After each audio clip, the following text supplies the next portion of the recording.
बागियों की निकली हवा, ममता बनर्जी की सबसे बड़ी जीत की शुरुआत। चुनाव आयोग में बागी गुट बैकफुट पर दस्तावेज जमा करते ही बगदा पूरा खेल। क्या बीजेपी का 360 प्लान फंस गया है? जी हाँ, क्या पश्चिम बंगाल में ममता बनर्जी ने ऐसा दाव चल दिया है जिससे बागी गुट की मुश्किलें बढ़ती नजर आ रही है? क्या जो नेता अब तक खुद को असली टीएमसी बता रहे थे, वही अब चुनाव आयोग ने उनको झटका दे दिया है? क्या ममता गुट की ओर से दस्तावेज जमा होने के बाद अब राजनीतिक लड़ाई नया मोड़ ले चुकी है? और अगर चुनाव आयोग ने ममता बनर्जी के नेतृत्व वाले गुट को ही असली टीएमसी माना तो क्या बागी विधायकों की मुश्किलें भी बढ़ सकती हैं? आज के इस रिपोर्ट में आपको दिखाएंगे चुनाव आयोग में क्या क्या हुआ, कल्याण बनर्जी का ट्वीट दिखाऊंगी, ममता गुट ने कौन कौन से दस्तावेज जमा किए, क्यों कहा जा रहा है कि बागी गुट की सदस्यता जाने वाली है, और आखिर कैसे मोदी शाह यहाँ पर फंसते हुए नजर आ रहे हैं। तो वीडियो को आखिर तक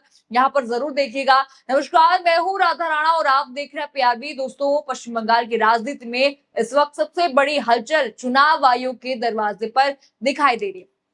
बीते देखिए कई दिनों से लगातार ये दावा किया जा रहा था कि बागी गुट ही असली टीएमसी है। कहा जा रहा था कि उनके पास पूरे दस्तावेज हैं, पूरे तथ्य हैं, और चुनाव आयोग के सामने सबूत रखकर वे पार्टी का नाम, चुनाव चिन्ह और संगठन पर अपना दावा मजबूत करेंगे। ये खबरें आ रही थी, लेकिन अब जो खबर सामने आई है उसने पूरे मामले को नया मोड़ दे दिया है। चलिए खबर की शुरुआत यहाँ पर कल्याण बनर्जी के ट्वीट से करते हैं। जरा टीएमसी सांसद कल्याण बनर्जी का ट्वीट देखिए। सोशल मीडिया पर उन्होंने लिखा कि कुछ विधायकों के एक समूह ने खुद को असली एआईटीसी बता दिया था, जिसके बाद चुनाव आयोग ने हमसे जवाब मांगा। आज मैं महुआ मोइत्रा और सागरिका घोष चुनाव आयोग पहुंचे और अपना जवाब रिकॉर्ड पर रखते हुए पार्टी का पक्ष रखा।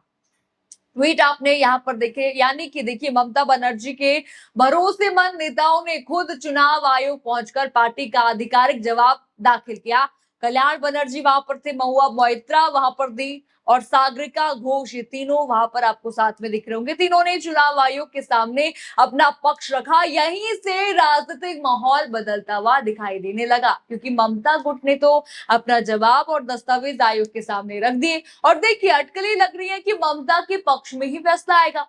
अब बारी थी गुट की, बागी गुट की, उनके दस्तावेज जमा करने की, और यही कहानी में बड़ा ट्विस्ट आ जाता है। जरा ये बड़ी खबर आप देखिए स्क्रीन पर।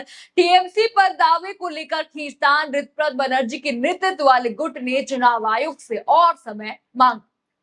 आपने हेडलाइन यहाँ पर देखा, यही वो खबर है जिसने बंगाल के राजनीति में नई चर्चा शुरू कर दी है। जो गुट अब तक कह रहा था कि हमारे पास सारे दस्तावेज हैं, हम ही असली टीएमसी हैं, हम चुनाव आयोग में सब कुछ साबित कर देंगे, अब वही गुट देखिए चुनाव आयोग से समय मांग रहा है, अतिरिक्त समय मांग रहा है। यानी देखिए सवाल उठना यहाँ पर लाजमी है। अगर दस्तावेज आपके पास पहले से तैयार थे, अगर सारे तथ्य पहले से मौजूद थे, तो फिर अचानक समय मांगने की जरूरत आपको क्यों पड़ गई भला? आपको तो तुरंत से दस्तावेज आपको दे देने चाहिए थे। समय किस बात का यहाँ पर मांगा जा रहा है? देखिए वहीं दूसरी ओर यहाँ पर ममता बनर्जी की ओर से जो है यहाँ पर दस्तावेज जमा कर चुके हैं कल्याण बनर्जी। आपने देखा होगा राजनीतिक गलियारों में इस घटनाक्रम को लेकर चर्चाएं तेज हो गई हैं। दोस्तों, आप याद कीजिए, कल ही ममता बनर्जी की ओर से कहा गया था कि पार्टी का संगठन, पार्टी का संविधान, पार्टी का नेतृत्व और अधिकृत पदाधिकारी सभी उनके साथ है। अब चुनाव आयोग में उसी दावे को और दस्तावेजों के साथ रखा जा चुका है। अब जरा एक बड़ी हेडलाइन आप देखिए स्क्रीन पर। दीदी ने कौन सा 14 पन्नों का चलाया ब्रह्मास्त्र, चुनाव आयोग में टीएमसी ने रखा अपना विस्तृत पक्ष। हेडलाइन आपने यहाँ पर देखी। रिपोर्ट्स के मुताबिक ममता बनर्जी गुट की ओर से चुनाव आयोग को विस्तृत जवाब सौंपा गया है। बताया जा रहा है कि इस जवाब में पार्टी के संगठन, संविधान, पदाधिकारियों और पार्टी के गठन से जुड़े कई अहम दस्तावेज शामिल किए गए हैं। यानी ममता गुट ये साबित करने की कोशिश कर रहा है कि संगठनात्मक और संवैधानिक रूप से वही असली टीएमसी है। देखा आपने, यानी अब लड़ाई केवल विधायकों की संख्या की यहाँ पर नहीं रह गई। अब सवाल पार्टी के संविधान का है, संगठन का है, अधिकृत नेतृत्व का है, और चुनाव आयोग इन्हीं पहलुओं पर विचार करेगा। लेकिन देखिए दोस्तों, यहीं पर एक और बड़ा सवाल खड़ा होता है। अगर चुनाव आयोग ममता बनर्जी के नेतृत्व वाले गुट को ही असली टीएमसी मान लेता है, यानी ममता को ही अध्यक्ष मान लेता है, तो फिर उन बागी विधायकों का क्या होगा? चलिए वो भी मैं आपको बता दूं। आप जरा इस रिपोर्ट पर यहाँ पर नजर डालिए, क्या लिखा है, हेडिंग देखिए। लिखा है कि क्या विधायकी पर लटक सकती है तलवार। देखा आपने, कानूनी जानकारों का कहना है कि अगर चुनाव आयोग ममता गुट को ही असली पार्टी मानता है तो आगे दल बदल विरोधी कानून के तहत कई संवैधानिक सवाल खड़े हो सकते हैं। ऐसी स्थिति में उन विधायकों की कानूनी स्थिति की भी समीक्षा हो सकती है जिन्होंने अलग रास्ता अपनाया है। हालांकि अंतिम फैसला जो है न्यायिक प्रक्रिया पर यहाँ पर निर्भर करेगा। यानी कि रिपोर्ट मैंने आपको दिखा दी। यानी देखिए, ये जो बागी दावा कर रहे थे इनकी तो जाएगी सदस्यता, सांसदी इनकी जाएगी, लेकिन जो बच गए हैं बागी, आपको बता दूं उनकी भी सदस्यता जाएगी, क्योंकि देखिए इनका संख्या बल अब धीरे धीरे कम हो गया।